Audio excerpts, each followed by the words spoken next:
Vamos a hablar un poco de la que es la estructura interna del heap. Si bien esto ya debería ser relativamente sencillo comparando contra estructuras pasadas, ¿sí? Entonces, recordemos que no vamos a estar trabajando con la representación en árbol del heap. Esa es una representación muy útil para visualizar un heap, pero la realidad es que después, yendo a implementar, es bastante complicado y no tiene ninguna ventaja de ningún tipo, y hasta tiene desventajas en realidad, con respecto a la representación en arreglo, ¿sí?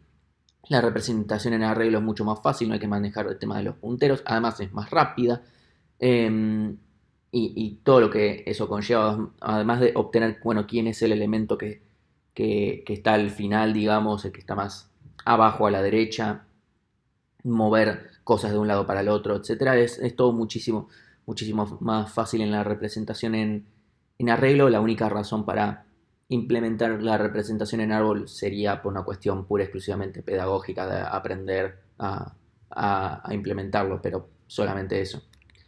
Entonces, yendo a nuestra representación en arreglo, nosotros podríamos pensar, ok, bueno, yo tengo obviamente un arreglo de datos. Si acá volvemos a mencionar que no tenemos claves, esto no es un diccionario, acá tenemos datos y comparamos, vamos a usar esto de comparar datos, ¿sí? Entonces, obviamente voy a tener voy asterisco asterisco, mi arreglo dinámico de punteros, ok. Obviamente un arreglo viene junto con su tamaño y necesitamos saber cuánta cantidad de elementos. Sí, esto es como prácticamente igual que en la pila, porque a fin de cuentas, cuando yo agregué algo va a ser al final. ¿Sí? Igual que en la pila, y vamos a hacer up heap, ¿sí? Y cuando hago down heap, saco el último para ponerlo en la primera posición, o sea que básicamente estoy sacando el último, o sea, la forma en la que va creciendo esto y en la que se van ocupando los datos es similar, más allá de que obviamente después hay un movimiento de datos, ¿sí? Pero hay un detalle y es, tanto en upheap como en downheap, necesitamos saber cómo se comparan estos datos.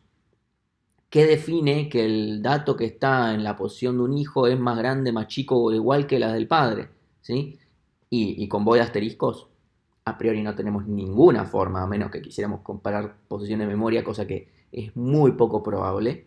¿Sí? Entonces, lo que vamos a hacer es lo muy parecido al caso de la bebé, que le pasamos una función de comparación. Bueno, acá vamos a pasar también una función de comparación, solamente que en vez de ser una función de comparación para las claves y que recibe dos char asteriscos, va a recibir dos void asteriscos, ¿sí? Constantes, porque no los va a modificar, solo los compara. ¿Sí? Y tiene el mismo tipo de estándar, cumple con ese estándar de función de comparación. Si el primero es más chico que el segundo, devuelve negativo. Si es más grande, devuelve positivo. Y si son iguales, devuelve igual a cero. Cualquier cosa, repasen el de estructura interna de ABB, donde ahí está explicado de vuelta cómo es esto.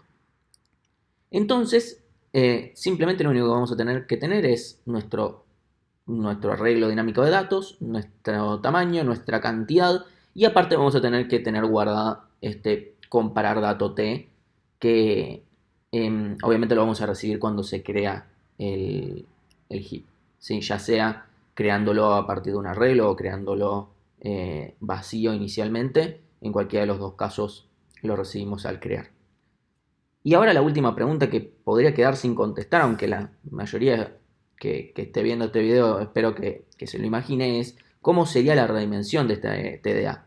Bueno, la redimensión en sí es completamente igual que en la pila, ¿sí? Porque yo voy a hacer... No es, hasta ahora esta sería como nuestra tercera estructura sobre arreglo que estamos viendo, ¿sí? Si decimos pila, hash y ahora heap. El caso de hash es diferente porque no podemos esperar que se complete todo, tenemos que, o en el caso de hash abierto ni siquiera es así como funciona. Entonces ese es un caso un poco más particular donde tenemos que ver el tema del factor de carga.